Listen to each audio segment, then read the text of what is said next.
മറ്റു രണ്ട് പത്രത്തിനുള്ള പരസ്യമേ അനുമതിയില്ലാതെ മോണിറ്ററിംഗ് കമ്മിറ്റിയുടെ അനുമതിയില്ലാതെയാണ് കൊടുത്തതെന്നുള്ള വിവരങ്ങൾ പുറത്തു വരുന്നുണ്ട്. അതിന്റെ അർത്ഥം എന്താ? ഇതൊരു അനുമതിക്ക് കൊടുത്താൽ അനുമതി കിട്ടില്ല എന്നുള്ളത് അവർക്ക് കൃത്യമായിട്ട് അറിയാം. ഒരിക്കലും അനുമതി കിട്ടില്ല എന്ന് അറിഞ്ഞിട്ട് അതിനൊരു അപേക്ഷ പോലും കൊടുക്കാതെ ഇത്തരമൊരു പരസ്യം കൊടുക്കുക എന്ന് പറഞ്ഞാൽ ഈ പരസ്യം അത് ഈ സമൂഹത്തെ ഭിന്നിപ്പിക്കാനുള്ളതാണെന്ന് അറിഞ്ഞിട്ട് തന്നെ CPM കൊടുത്തു എന്നല്ല അതിൻ്റെ അർത്ഥം. അത് 2 പത്രങ്ങൾ മാത്രം തിരഞ്ഞെടുത്തിട്ട് ആ 2 പത്രങ്ങളുടെ വായനക്കാരെ സംബന്ധിച്ച് എന്താ CPM മനസ്സിൽ കൊണ്ടു നടക്കുന്നത്?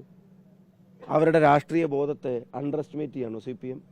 ഇങ്ങനൊരു പരസ്യം കൊടുക്കുമ്പോഴത്തേക്കും ഈ പറയുന്ന വിഭാഗീയ ചിന്തകളുടെ പിന്നാലെ അവരങ്ങ് വരുന്നാണ് വിചാരിച്ചിരിക്കുന്നത്. ഞാനൊരു കാര്യം വളരെ സ്നേഹത്തോടെ CPM നേതാക്കന്മാരോട് ചോദിക്കാൻ ആഗ്രഹിക്കുക. 2 പ്രതികരണങ്ങൾ ഞാനിപ്പോൾ പറയാം. ഒന്ന്, വ്യക്തിപരമായി നല്ലൊരു മനുഷ്യൻ, ക്രിസ്റ്റൽ ക്ലിയർ ഒരു സഖാവായി മാറാൻ, ഒരു കോമ്രേഡായി മാറാൻ എല്ലാ സാധ്യതയുള്ള ഒരാൾ എന്ന് മാത്രമല്ല, ഞാൻ പലപ്പോഴും ആലോചിച്ചിട്ടുണ്ട്, RSSുമായി സമരസപ്പെട്ടു പോകാവുന്ന ഒരാളല്ല. എടുക്കാനും കൊടുക്കാനും പെരുമാറാനൊക്കെ പറ്റിയ നല്ലൊരു ചെറുപ്പക്കാരൻ സഖാവ് AK ബാലൻ സന്ദീപ് വാര്യരെ കുറിച്ച് പറഞ്ഞതാ. വേറൊരാൾ പറഞ്ഞത് എന്താ? ഞങ്ങൾ പ്രവർത്തിക്കുന്നത് എന്തിനാ? എതിർചേരിയിലുള്ളവരെ അവിടെ തന്നെ നിർത്താൻ വേണ്ടിയാണോ ഞങ്ങൾ പ്രവർത്തിക്കുന്നത്? ആത്യന്തികമായി അവരെ അതിൽ നിന്ന് മനം മാറ്റി കൊണ്ടുവരിക എന്നുള്ളതല്ലേ ഞങ്ങളുടെ രാഷ്ട്രീയ പ്രവർത്തനത്തിൻ്റെ ഒരു ലക്ഷ്യം.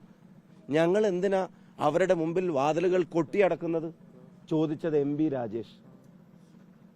അപ്പൊ ഈ പത്രം ആദ്യം ഇന്ന് പുറത്തിറക്കിയ പത്രത്തിന്റെ ആദ്യത്തെ 2 കോപ്പി 2 വലിയ ഫ്ലെക്സ് ആയിട്ട് അടിച്ചിട്ട് MP രാജേഷിന്റെയും AK ബാലന്റെയും വീടിന്റെ മുമ്പിൽ വെക്കണം.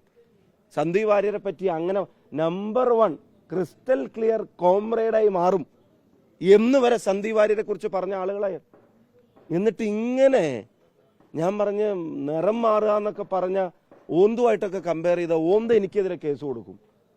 അതുപോലത്തെ നിലപാട് മാറ്റം ഈ കാര്യത്തിൽ ഉണ്ടായിട്ട് അതുകൊണ്ടൊന്നും തീരാഞ്ഞിട്ട് ഇപ്പൊ ഈ തെരഞ്ഞെടുപ്പിന്റെ തലേ ദിവസം ഇങ്ങനെ ഒരു പരസ്യം കൂടെ കൊടുത്തിരിക്കുക.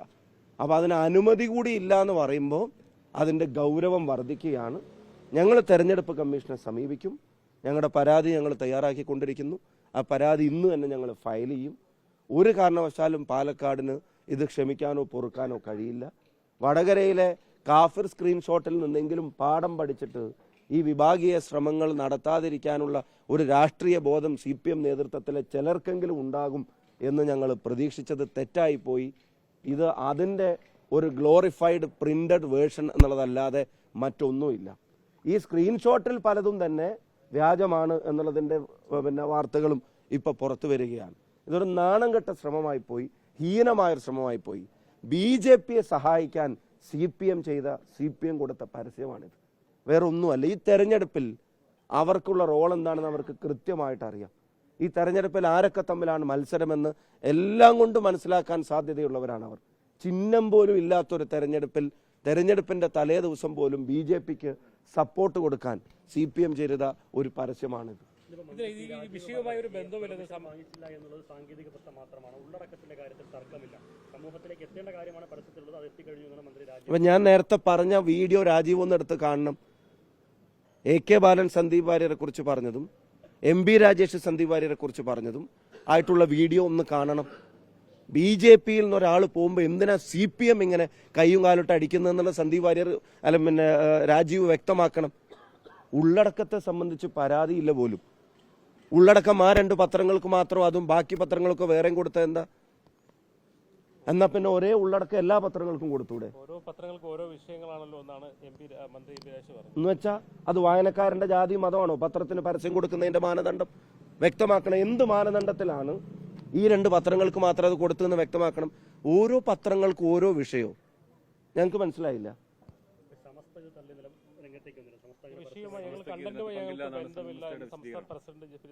ഞങ്ങൾ അതിനെ സ്വാഗതം ചെയ്യുന്നു.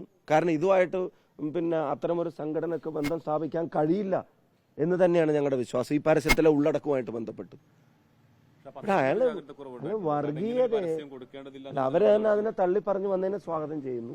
ഒരാൾ വർഗീയതയെ തള്ളിപ്പറഞ്ഞ് BJPയും സംഘപരിവാറിനെയും വെറുപ്പിന്റെ ഫാക്ടറി എന്ന് വിളിച്ച് അവിടെ ഉള്ള കാലത്തെ സംബന്ധിച്ചുള്ള തന്റെ ഖേദവും അതിന്റെ കുറ്റബോധവും ജാള്യതയും പരസ്യമായി പറഞ്ഞ് അത്തരം ആശയങ്ങളോടും പ്രസ്ഥാനങ്ങളോടുമുള്ള തന്റെ ഡിസ്റ്റൻസിങ്ങിനെ പരസ്യമായി ഡിക്ലെയർ ചെയ്ത് ആ വാദങ്ങളെയും ഉപയോഗിച്ച വാക്കുകളെയും വരെ ദൂരെ കളഞ്ഞുകൊണ്ട് തന്നെ രാഹുൽ ഗാന്ധി മുന്നോട്ട് വെക്കുന്ന ഇൻക്ലൂസീവ് പൊളിറ്റിക്സിന്റെ ഭാഗമാവാൻ ഒരാൾ തീരുമാനിക്കുന്നു എന്ന് ഡിക്ലെയർ ചെയ്യുമ്പോൾ അതിലേറ്റവും അസ്വസ്ഥത ഉണ്ടാവേണ്ടത് BJP-ക്കായിരുന്നു. പക്ഷെ ആ അസ്വസ്ഥതയുടെ കാര്യത്തിൽ BJP-യെ മറികടക്കുന്ന അസഹിഷ്ണുത പ്രകടിപ്പിച്ചത് CPM ആണ്.